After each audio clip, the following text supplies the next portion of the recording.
एक चीज इस वीडियो के अंदर मैं और कहना चाहता हूं, हालांकि इस लाइन को मैं पहले लगाऊंगा इस वीडियो के अंदर। बहुत सारे किसान साथी, जब हम लोग अलग अलग प्रकार के व्हाट्सएप ग्रुप से भी जुड़े हैं, कई सारे किसान साथी ऐसे हैं जो सीधा फोन पे भी बातचीत करते हैं, तो कई बारी किसान साथी जो हैं, जो व्हाट्सएप अपने ग्रुप्स में, अलग अलग ग्रुप्स में जुड़े हैं, वो किसान साथी कई बारी उलाहना देते हैं कि आप किसी भी मतलब जो दवाई के बारे में मतलब प्रचार करने की ट्राई करते हो, तो खेती पाठशाला ये जो यूट्यूब चैनल है, ये यूट्यूब चैनल कभी भी किसी भी प्रकार की प्रोडक्ट की जो प्रचार या पब्लिसिटी करने में कतई विश्वास नहीं रखता है। हम लोग सिर्फ उस चीज के बारे में किसान भाई को बताने की कोशिश करते हैं जिस चीज का इस्तेमाल हमने व्यक्तिगत तरीके से अनुभव भी की। नमस्कार किसान साथियों, आज 27 मई है, वार है मंगलवार, यानी बजरंगबली का वार। और फिलहाल हम लोग फील्ड में थे आदमपुर एरिया में, और आदमपुर के अंदर गांव ढाणी मोहब्बतपुर है। तो गांव ढाणी मोहब्बतपुर के अंदर बीटी कॉटन के कुछ एक फील्ड हम लोग देख रहे थे, तो उसी बीच में गांव ढाणी मोहब्बतपुर का एक अगेता फील्ड भी हम लोगों को मतलब नजर आया, बीटी कॉटन का, जो हमारे पीछे है। अगर इस खेत की हम लोग बात करें, ये मेरे लिहाज से मेरे को पर्सनली लगता है कि गांव ढाणी मोहब्बतपुर का सबसे अगेते बीटी कॉटन के जो फील्ड है, अगेता जो अपना नरमा है, तो उसमें मेरे हिसाब से जो ये पीछे वाला फील्ड है, ये शायद सबसे ज्यादा अगेता जो नरमा है वो हो सकता है।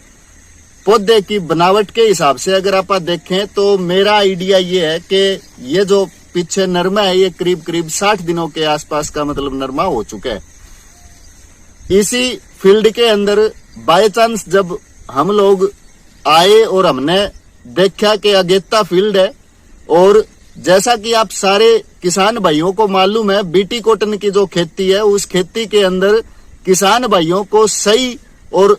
सच्ची जानकारी देने के लिए ये जो खेती पाठशाला यूट्यूब चैनल है, ये यूट्यूब चैनल किसान भाइयों को समय समय पे मतलब जानकारी जो खेती के लिहाज से जरूरी होती है उसके बारे में बताता आ रहा है। और काफी सारे किसान साथी ऐसे हैं जो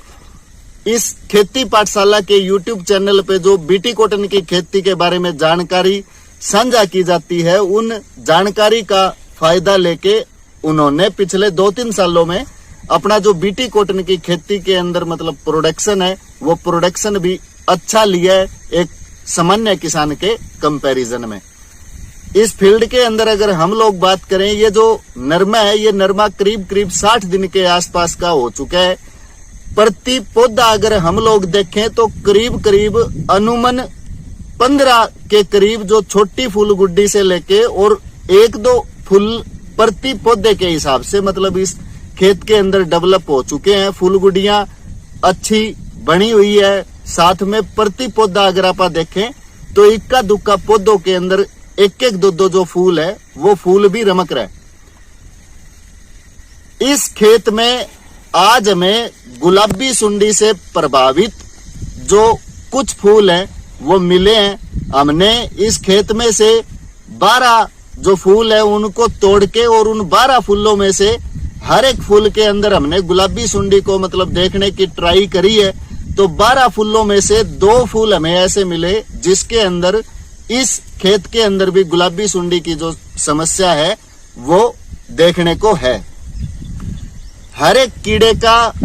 हर एक बीमारी का एक इकोनॉमिक थ्रेशोल्ड लेवल होता है, यानी ईटीएल की जो स्टेज है वो होती है। और ईटीएल की जो स्टेज है उसको हम लोग सीधी भाषा में किसान के मतलब लहजे में एक किस्म की मतलब खतरे की जो घंटी है वो भी हम लोग बोल सकते हैं। ईटीएल का मतलब ये होता है किसान भाइयों कि कोई भी कीड़ा या कोई भी बीमारी जब एक नॉर्मल उसकी जो तादाद है जहां से वो नुकसान करना मतलब शुरू करती है, तो उस सिचुएशन पे अगर कोई भी कीड़ा या कोई भी बीमारी उस तादाद के ऊपर अगर पहुंच जाती है, तो उसके बाद इसका मतलब ये है कि उस खेत के अंदर उस कीड़े का या उस बीमारी का आर्थिक स्तर पे मतलब किसान भाई को जो नुकसान है वो आरंभ हो चुका है। तो इस खेत के अंदर 12 में से 2 फूलों के अंदर हमें गुलाबी सुंडी देखने को मिली है, जो कि अगेते जो नरमा के खेत हैं जिनकी बिजाई मार्च के लास्ट वीक से शुरू होके और 10-12 अप्रैल के आजू बाजू हुई है, जिन खेतों के अंदर फ्लावरिंग की स्टेज इक्का दुक्का देखने को किसान भाइयों को मिल रही है। तो उन किसान भाइयों को थोड़ा सा गुलाबी सुंडी की मतलब जो समस्या है उसके प्रति सचेत होना जरूरी है। हमारे साथ 2 अलग अलग किसान साथी भी बैठे हैं। तो सबसे पहले तो हम लोग इन किसान भाई से मतलब ये जानते हैं कि ये जो पीछे बीटी कॉटन का 60 दिन की खेती पे पहुंचा हुआ जो फील्ड है, ये फील्ड का जो किसान है उन किसान का क्या नाम है? राम राम अंकल जी। ये जो अपना फील्ड है नरमे का, यो किनका फील्ड है जी? पहले तो नहीं बताओ आप मैंने। जो है बलवान टाक। बलवान टाक। तो जो बलवान टाक है वो अपने ढाणी मोहब्बतपुर के हैं या मोहब्बतपुर गांव के हैं? ये ढाणी का है। अच्छा, ढाणी मोहब्बतपुर के हैं। तो अच्छे खेती करेगी जी। अच्छा, क्या किले की खेती करेगी? 15-16 किले की मतलब अच्छी खेती करेगी। तो अगर उन किसान भाई चाहे आपकी बातचीत हो या फिर वो बढ़ते लिखते क्योंकि आप उनके खेत पड़ोसी हो, तो अगर किसान भाई मतलब यहाँ पे आवे आपसे बातचीत हो है तो उनने भी थोड़ा सा इस चीज के बारे में बताने की मतलब कोशिश करिए जरूर। तो ये जो बलवान टाक के नाम से किसान साथी है उनका फील्ड है। गुलाबी सुंडी या किसी भी प्रकार का कोई भी कीड़ा कितना खेत के अंदर फैलना है या कितनी कोई कीड़े की तादाद ऊपर नीचे हो सकती है, उसके अंदर मौसम का जो सिस्टम है, तापमान जो है वो भी एक बहुत बड़ा रोल प्ले करता है। नॉर्मली गुलाबी सुंडी की चारों जो अलग अलग अवस्थाएं हैं, चाहे उसका फिड़कली है, चाहे उसका अंडा है, चाहे वो बाद में अंडे से निकल के बिल्कुल छोटे से लार्वा के तौर पे मतलब जो सुंडी है वो सुंडी जन्म लेती है, और चाहे उसके बाद में जब वो 12-14 दिन की मतलब जो उसकी सुंडी की जो स्टेज है वो स्टेज कंप्लीट करने के बाद में दोबारा फिड़कली बनने के लिए जब वो प्यूपेट करती है या जो प्यूपा बनाती है, तो ये जो चारों स्टेज है इनके बढ़ने पे या इनके घटने पे मौसम का भी जो रोल है वो बहुत बड़ा रोल है। नॉर्मली ऐसा देखा गया है कि बीटी कॉटन की खेती में आने वाली जो गुलाबी सुंडी है वो लास्ट 32, 33, 34 डिग्री के आसपास का जो तापमान है उस तापमान के अंदर ही बेटर सर्वाइव करती है। अगर हम लोग राजस्थान की खास करके देखें तो अभी तक नॉर्मली जो पिछले कुछ दिनों में तापमान गया है वो तापमान 45 डिग्री से भी ज्यादा गया है। किसी किसी एरिया में जैसे कि आपका जैसलमेर है, वहां पे अब की बार अभी तक का इन दिनों का सबसे हाईएस्ट जो टेम्परेचर है करीब 48 डिग्री वो भी नोट कराया गया है। तो जरूरी नहीं है कि जितने भी किसान साथियों का जो नरमा है जो 45 दिन की स्टेज से लेके 55-60 दिन की स्टेज पे पहुंचे हुए और इक्का दुक्का जो फूल पौधों के ऊपर बने हुए हैं, तो ऐसा कोई जरूरी नहीं है कि हर एक खेत के अंदर गुलाबी सुंडी की जो समस्या है वो इस ज्यादा तापमान के चलते देखने को मिले। लेकिन एक्सेप्शंस होते हैं। इस खेत के अंदर भी हम लोगों ने जो 12 अलग अलग फूल तोड़े हैं उन 12 फूलों में से 2 फूलों के अंदर गुलाबी सुंडी की जो समस्या है वो देखने को मिली है। और उसका जो मेन या ठोस कारण अगर मेरी जो समझ में आता है वो ये है कि इस खेत से करीब 1-1.5 एकड़ दूर पिछले साल की बछंटियां भी पड़ी है। तो इंटीग्रेटेड पेस्ट मैनेजमेंट अप्रोच जो है उस अप्रोच को किसान साथी अपने खेत में इम्प्लीमेंट करें। अगर आपके खेतों के अगल बगल बछंटियां अगर पिछले साल की पड़ी हुई है किसान साथियों, तो उसको भी आप जैसे तैसे करके उसको या तो मच्छरदानी से आप ढक भी सकते हैं। अगर मच्छरदानी से अगर आप नहीं ढकते तो उसको आप कोशिश ये करें कि उसको खेत से थोड़ा दूर ले जाएं और उसको झाड़ के अगर आप नष्ट कर सकते हैं पिछले साल के जो बचे हुए टिंडे हैं तो उनको भी नष्ट कर दें। सबसे पहला शुरुआती बीटी कॉटन के खेत में गुलाबी सुंडी आने का जो कारण होता है वो बछंटियां होती है, और अगर एक बार बछंटियों से निकल के खेत के अंदर जो गुलाबी सुंडी है वो अगर चली जाती है तो उसके बाद में ये बछंटियां चाहे पड़ी रहे चाहे ये ना पड़ी रहे, उस खेत के अंदर अगली जो पीढ़ी है गुलाबी सुंडी की वो शुरू हो जाती है। तो अपने पास अभी भी समय, बहुत सारे किसान साथी पछेता नरमा लगा रहे हैं, अभी भी किसी एरिया में इक्का दुक्का किसान भाई जो नरमा है उसकी बिजाई कर रहे हैं, तो बछंटियां जो है वो हटा सकते हैं। दूसरा, पिछले 2-3 सालों से बीटी कॉटन की खेती में जो गुलाबी सुंडी की समस्या है उसके चलते मेरा ये व्यक्तिगत अनुभव है कि कोई भी किसान साथी जो बीटी कॉटन की खेती कर रहा है उस किसान साथी को 45 दिन की जैसे ही बीटी कॉटन की खेती में स्टेज आ जाए तो प्रति एकड़ 2 जो फेरोमोन ट्रैप है वो फेरोमोन ट्रैप किसान भाई को खेत के अंदर जरूर लगा देने चाहिए। आप लोग जब स्प्रे करने के लिए जाते हो तो मेरा पर्सनल तजुर्बा है, अगर आप शौक से अगर बीटी कॉटन की खेती करते हो तो एक बार के स्प्रे में कोई 800 से 1000 रुपए के आसपास की मतलब जो कॉस्टिंग है, अगर आप पोषण का भी ध्यान रखते हैं, दूसरे थ्रिप्स, व्हाइट फ्लाई, इन चीजों का भी ध्यान रखते हैं और कीड़े का, गुलाबी सुंडी का भी साथ में अगर ध्यान रखते हैं तो 800-1000 रुपए के आसपास की मतलब जो कॉस्टिंग है वो करते हुए पर्सनली मैंने बहुत सारे किसान साथियों को देखा है। तो बजाय कि आप एकदम से किसी स्प्रे के ऊपर जाएं, खर्च करें, नॉर्मली मेरा आइडिया है 70-80 रुपए, 90 रुपए के आसपास मतलब जो फेरोमोन ट्रैप है लूर समेत बाजार के अंदर मिलते हैं। तो अगर आप 150-200 रुपए की मतलब प्रति एकड़ की कॉस्ट फेरोमोन ट्रैप लगा के अगर गुलाबी सुंडी के ईटीएल को समय पे अगर गौर करके अपने खेती के अंदर अगर कोई भी दवा आगे आने वाले समय पे अगर इस्तेमाल करेंगे तो उस समय पे, क्योंकि आपको पहले से थोड़ा फेरोमोन ट्रैप लगाने की वजह से आभास होगा कि इस बार मतलब ईटीएल आप समय पे देख पाएंगे, तो उसके लिए आगे दवाइयों का मतलब जो सिलेक्शन है उसके अंदर भी आप अपनी जो कॉस्ट है वो घटा सकते हैं। तो फेरोमोन ट्रैप जरूर लगाएं। जितना ज्यादा गहरा नरमा होता है, पिछले 2-3 सालों का हमारा प्रैक्टिकल ये अनुभव है कि उसके अंदर गुलाबी सुंडी की आगे चल के, अभी तो इतना लंबा चौड़ा कोई गुलाबी सुंडी का नुकसान या इतना ज्यादा गुलाबी सुंडी का जो प्रभाव है वो नहीं है। लंबे चौड़े एरिया में हम लोग घूमते हैं, बहुत ज्यादा कोई प्रभाव अभी एट प्रेजेंट गुलाबी सुंडी का नहीं है, क्योंकि खेत जो है वो पछेते हैं, काफी ज्यादा पछेती मतलब जो बिजाई है इस बार किसान भाइयों ने पानी की समस्या के चलते मतलब करी है। तो अगर आप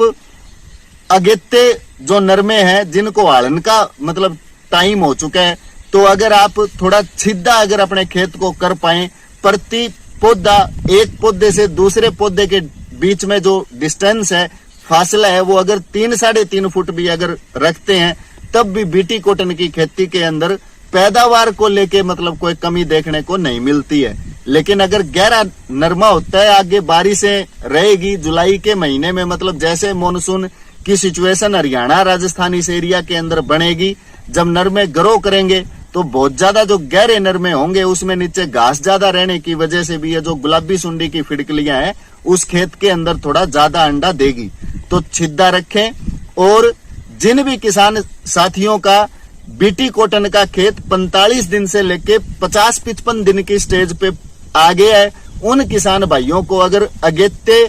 फूलों के अंदर अगर गुलाबी सुंडी की कोई इक्का दुक्का अगर ईटीएल के आसपास की मतलब सिचुएशन अगर देखने को मिलती है तो उसके लिए आप, मेरा पिछले 2-3 सालों का मतलब अनुभव है, जो अनुभव मैं आप सारे किसान साथियों को इस खेती पाठशाला के चैनल पे मतलब बताता हूँ या शेयर करता हूँ। आप पहला जो स्प्रे है वो कर सकते हैं। पंजाब एग्रीकल्चर यूनिवर्सिटी ने पिछले 2-3 सालों में एमामेक्टिन बेंजोएट जो 5% सोल्यूबल ग्रेन्यूल यानी दानेदार अवस्था के अंदर बाजार में आता है, काफी एक बहुत ज्यादा कॉस्टिंग नहीं है एमामेक्टिन बेंजोएट की। अलग अलग अच्छी जो कंपनीज है वो सारी कंपनीज एमामेक्टिन जो बेंजोएट है 5% उसको बनाती है और बहुत ज्यादा कोई खर्च नहीं है। 1 ग्राम प्रति लीटर पानी के हिसाब से एमामेक्टिन बेंजोएट जो है उसको आप खेत के अंदर स्प्रे के लिए इस्तेमाल कर सकते हैं। और क्योंकि इंटीग्रेटेड पेस्ट मैनेजमेंट ये जो अप्रोच है, ये जो आईपीएम तकनीक है, इस तकनीक के अंदर केमिकल जो दवाइयां हैं, जो रासायनिक जो इंसेक्टिसाइड्स होते हैं, उनको काफी लास्ट में जाके इस्तेमाल करने की मतलब जो जरूरत है या जो कोशिश है किसान भाई को करनी चाहिए। तो इसी एमामेक्टिन के साथ में अगर आप अपनी हरियाणा एग्रीकल्चर जो यूनिवर्सिटी है वो निम्बिसिडिन को रिकमेंड करती है बीटी कॉटन की खेती में आईपीएम तकनीक आधारित, मतलब ये चॉइस किसान भाई रख सकता है। निम्बिसिडिन 5 ml प्रति लीटर पानी के हिसाब से आप एमामेक्टिन बेंजोएट के साथ मिला के मतलब खेत में पहला जो छिड़काव है वो कर सकते हैं।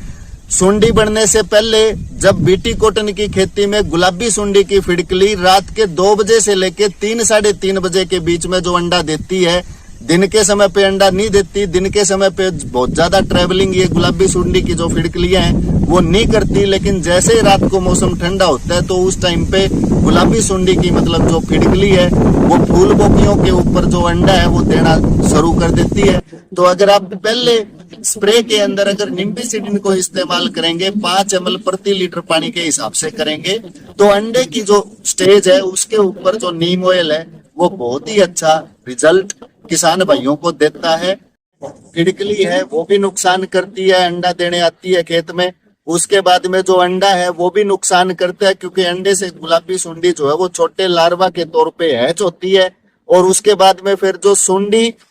12 दिन से लेके 14 दिन का जो इसका सुंडी की अवस्था का मतलब जो टाइम है वो भी बीटी कॉटन की खेती में बहुत ज्यादा नुकसान करता है। तो एमामेक्टिन बेंजोएट प्लस नीम ऑयल फिड़कलियों को भी कंट्रोल करता है, अंडे को भी कंट्रोल करता है, और उसके बाद में अगर बाय चांस सुंडी अगर खेत में बन जाती है तो उस स्टेज को भी बहुत ही इफेक्टिवली मतलब कंट्रोल करते हैं। ये मेरी व्यक्तिगत मतलब अनुभव जो है बीटी कॉटन की खेती में मैं आप सारे किसान भाइयों को साझा कर रहा हूँ। राजस्थान के अंदर अब की बार गुलाबी सुंडी, मेरे को मौसम का लिहाज देख के ये लगता है कि इस बार राजस्थान के अंदर गुलाबी सुंडी की जो समस्या है बीटी कॉटन की खेती में वो काफी कम देखने को मिल सकती है, क्योंकि नॉर्मली वहां पे जो किसान भाइयों ने नरमे की जो बिजाई करी है वो थोड़ी सी पछेती भी करी है। 14-15 अप्रैल के आजू बाजू जो परमिशन है सीड की बीटी कॉटन की राजस्थान में वो आई है। तो जो किसान साथी हैं उन्होंने बिजाई भी अब की बार थोड़ा सा मतलब डिले करी है। राजस्थान एग्रीकल्चर डिपार्टमेंट ने अब की बार मार्केट के अंदर भी किसान भाइयों के बीच में भी थोड़ा सा पछेता जो नरमा है वो लगाने की जो सिफारिश है वो करी है, और राजस्थान के अपने जो किसान साथी हैं वो इसका बहुत अच्छे तरीके से मतलब पालन भी कर रहे हैं। नॉर्मली हरियाणा के अंदर अगर अब की बार देखें इस साल का तो जो अटैक है वो हम लोग अभी तक इस YouTube चैनल के ऊपर रिकॉर्ड करके आप सबको दिखा चुके हैं। एक जो हमने लास्ट जो अटैक दिखाया था वो हांसी के पास सैनीपुरा गांव में दिखाया था, और इसी साल का कंसिस्टेंटली जो सेकंड जो गुलाबी सुंडी का मतलब जो अफेक्टेड जो बीटी कॉटन का खेत है वो भी हमने आदमपुर में गांव ढाणी मोहब्बतपुर जो है उसमें दिखाने की आप सारे किसान साथियों को कोशिश करिए। मेरे साथ इतने लंबे समय तक बने रहने के लिए आप सारे किसान साथियों का बहुत बहुत धन्यवाद। एक चीज इस वीडियो के अंदर मैं और कहना चाहता हूं, हालांकि इस लाइन को मैं पहले लगाऊंगा इस वीडियो के अंदर। बहुत सारे किसान साथी, जब हम लोग अलग अलग प्रकार के व्हाट्सएप ग्रुप से भी जुड़े हैं, कई सारे किसान साथी ऐसे हैं जो सीधा फोन पे भी बातचीत करते हैं, तो कई बारी किसान साथी जो हैं जो व्हाट्सएप अपने ग्रुप्स में अलग अलग ग्रुप्स में जुड़े हैं वो किसान साथी कई बारी उलाहना देते हैं कि आप किसी भी मतलब जो दवाई के बारे में मतलब प्रचार करने की ट्राई करते हो तो खेती पाठशाला ये जो YouTube चैनल है, ये YouTube चैनल कभी भी किसी भी प्रकार की प्रोडक्ट की जो प्रचार या पब्लिसिटी करने में कतई विश्वास नहीं रखता है। हम लोग सिर्फ उस चीज के बारे में किसान भाई को बताने की कोशिश करते हैं जिस चीज का इस्तेमाल हमने व्यक्तिगत तरीके से अनुभव भी किया है, जिसको जो ये इंटीग्रेटेड क्रॉप मैनेजमेंट यानी ICM, पोषण का प्रबंधन, इंटीग्रेटेड पेस्ट मैनेजमेंट यानी IPM, कीट और बीमारियों का प्रबंधन, उसके अंदर वो अगर कोई प्रोडक्ट बहुत अच्छे से सेट बैठता है। और किसान को अगर उसके ऊपर पैसा लगा के उसको बेहतर उपज पाने में अगर फायदा दिखता है तो उसी चीज को ध्यान में रखते हुए हम लोग खाली प्रोडक्ट के बारे में बताते हैं। तो ऐसा कभी भी आप, ये आगे भी मेरा कॉन्फिडेंस है या मैं आगे भी आपको इस चीज के बारे में पूरा विश्वास के साथ कह सकता हूं कि खेती पाठशाला के इस YouTube चैनल के ऊपर